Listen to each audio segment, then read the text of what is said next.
In more than a dozen phone calls, convicted Ponzi schemer Bernard Madoff opens up to New York Magazine about his multi-billion-dollar fraud, his victims, and the fallout for his family. But mostly Madoff talks about himself, the stress of running the fraud, and even insists he is, quote, a good person. It was a nightmare for me, yes, of course, only for me.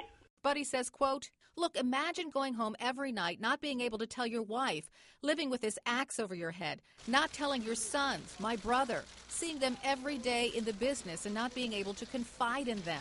Madoff is serving a 150-year sentence in a federal prison after admitting he ran the scheme for at least 2 decades. But he says, quote, everyone was greedy. I just went along.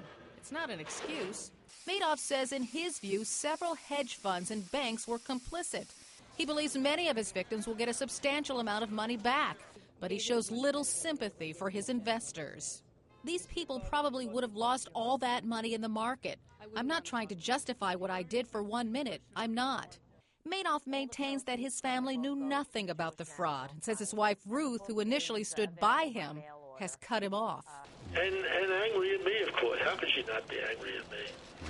You know, she tries not to be, but it's hard not to be. And, you know, I destroyed our family. In December, Madoff's younger son, Mark, committed suicide. Madoff says, quote, let me tell you, I cried for well over 2 weeks. I cried and cried. I didn't come out of my room. I didn't speak to anybody and so on. I have tears in my eyes when I'm talking to you even. Not a day goes by that I don't suffer.